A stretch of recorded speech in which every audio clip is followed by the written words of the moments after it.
주술의 전 222화 고조 사토루의 봉인이 해제된 후 약 한 달간 최후의 전투를 준비하는 고전 측의 모습이 그려졌습니다. 이때 등장한 옥고츠와 이누마키의 대화를 보면 옥고츠가 이누마키에게 뭔가를 받았다고 추측할 수 있는데요. 여기에 대해서는 이누마키가의 비수를 전수받았다. 이누마키가의 대대로 전해지는 주구를 받았다. 이누마키의 잘린 팔을 받았다 등 여러 추측이 있습니다. 그리고 이누마키가의 비수를 전수받은 경우 후시구로 소생에 이용한다, 전투에 이용한다로 의견이 나뉘고 있는데요. 후시구로를 구하는 루트는 저도 여러 가지로 예상하고 있지만 이번 영상에서는 옥고츠가 주원을 사용할 가능성에 대해 정리해 보았습니다.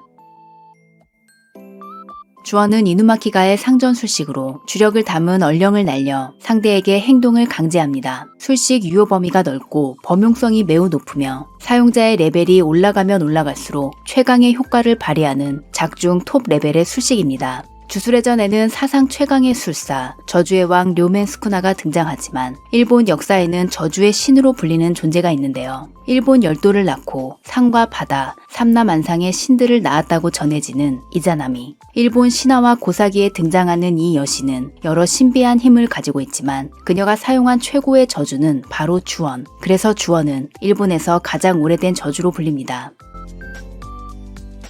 이누마키가는 천년 전 헤이안 시대에도 존재한 유서 깊은 가문이지만 여러 설화와 전승의 주원이 등장하는 것은 그보다 500년도 더 전의 일입니다. 구속의 주원으로 산적을 일망타진한 법사 등 주로 낮은 레벨의 주원이 사용되지만 그 중에는 금단의 술법이라고 하는 소생의 주원을 사용한 이야기도 있습니다. 아스카 시대 유력 호족인 소가의 아이가 몸에는 아무 이상이 없는데 급사했다. 하인으로부터 마을의 한 승려가 중병을 고쳤다는 이야기를 들은 부모는 승려를 불러 아이를 살려달라고 한다. 영혼과 육체는 별개이므로 영혼을 되돌려 놓을 수 있습니다. 그러나 여기에는 대가가 따르니 내가 한동안 움직일 수 없게 되면 나를 잘 돌봐주시오. 그리고 돌아오라고 명하자 아이가 눈을 떴다. 그러나 괴상한 술법을 써서 아이를 살렸다는 소문이 날까 두려워한 부부는 승려를 몰래 산에 내다버렸다. 한참 후 약초를 캐러 산에 올라간 노부인이 산짐승과 새에게 온몸을 뜯어먹혀 죽어가는 그를 발견했고 시체 냄새가 진동할 것이라는 말을 남기고 승려는 사망했다. 그 후 승려가 살린 아이는 온몸이 썩어 문드러지는 병에 걸려 죽는다.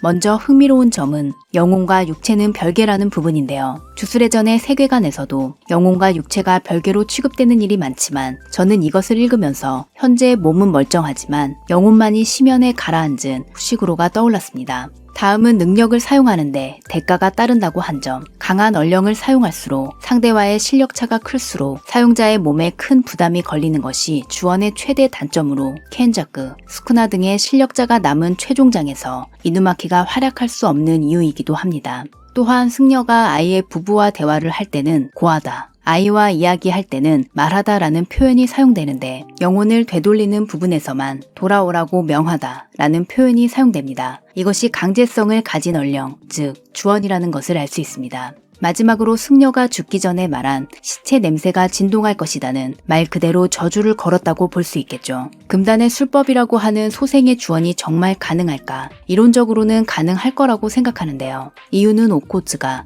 그 반대인 죽어라를 사용한 적이 있기 때문에 주원은 그럴 생각만 있으면 상대에게 죽음마저 강제할 수 있는 이질적인 힘입니다. 물론 죽이는 것보다 살리는 것은 훨씬 어렵고 아무리 주원이라도 이런 것까지는 힘들지도 모르지만 영혼을 깨워 돌려놓는 것만이라면 옥고츠의 능력으로 가능할 것 같다는 생각이 듭니다. 그리고 강한 얼령을 사용하는 데에서 오는 반동, 소생은 상당한 대가를 필요로 할 것 같지만 옥고츠는 반전술식 사용자이므로 이 부분도 어느 정도 해결되지 않을까 싶습니다. 주원은 원래 대주령에 특화한 술식으로 술사가 귀부터 뇌까지 주력으로 가드하면 주원은 통하지 않습니다. 옥고츠는 발동 직전까지 입을 가려 기습 공격으로 우루에게 데미지를 줬지만 확실하게 막을 방법이 있는 술식이므로 스쿠나 상대로는 통하지 않을 가능성이 높은데요. 그래서 일단은 마키가 말한 것처럼 스쿠나를 전투 불능으로 몰아넣을 필요가 있습니다. 개인적으로는 후시구로가 유일하게 무조건 존경할 수 있는 사람이라고 한 옥고츠가 후배를 구하는 그림도 감동적이고 재밌을 것 같습니다.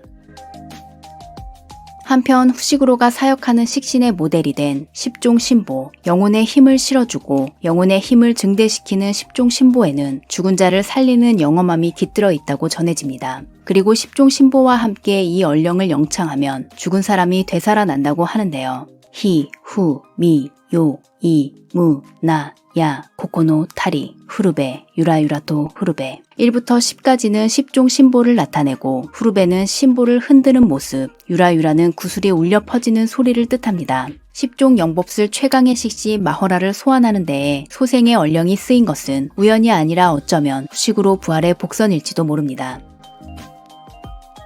주술의 전 연재 초기부터 쭉 10종 영법술의 모델이 된 것은 역사상 가장 뛰어난 음향사 아베노 세이메이라는 이야기가 있습니다. 그가 12천장으로 불리는 최강의 식신을 사육했기 때문인데요. 사실 세이메이는 한 번 죽었다 부활한 경험이 있습니다. 그는 라이벌인 아시아 도만에게 참수당해 땅에 묻혔는데 세이메이의 스승인 백도 상인이 썩어 흩어진 유해를 모아 생활 속명법이라고 하는 죽은 자를 되살리는 술법을 행해 부활했습니다. 이것을 보면 음향사의 주술에 있어서도 소생은 불가능한 것이 아니라 어려운 것, 비술이라는 것을 알 수 있습니다. 재밌는 것은 세이메이가 묻힌 곳이 카모강의 고조강변이라는 사실입니다.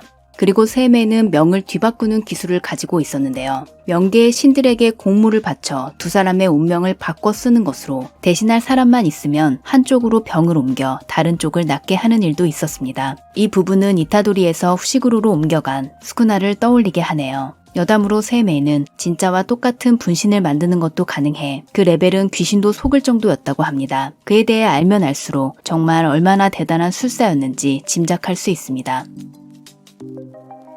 이번 영상의 테마와는 좀 다른 이야기지만 세이메이가 사역한 12천장과 스쿠나도 의외의 접점이 있습니다. 12천장의 주체가 되는 신, 식신을 통솔하는 신은 귀인으로 천일신이라고도 부르는데요. 원래는 재상과 풍요를 관장하는 아주 길한 기운을 가진 신이지만 해안 시대에는 귀인이 있는 방향을 향하면 재앙이 내린다고 믿었습니다. 풍요를 관장하는 신인 동시에 재앙을 내리는 존재, 어디서 많이 들어본 것 같죠? 주술의 전 219화에 그려진 해안 시대의 신상제. 신상제는 궁중 제사의 하나로 천황이 그해의 수확한 핵곡식을 신에게 올리는 의식입니다. 항상 식량 부족에 시달리며 기아로 많은 사람이 죽는 시대에 오국 풍향을 비는 것은 국가의 최중요 사항. 그런데 그 의식의 대상은 신이 아니라 수쿠나였고 그가 인간이면서 신과 동등한 존재로 취급되었다는 것을 알 수 있습니다. 그러나 한편으로는 천재지변에 가까운 존재로 주위 사람들이 말도 못하게 무서워한 공포의 대상이기도 했습니다. 한편 12천장은 북극성을 중심으로 하는 별자리를 기원으로 하여 음양오행, 십간, 십이지, 기륭,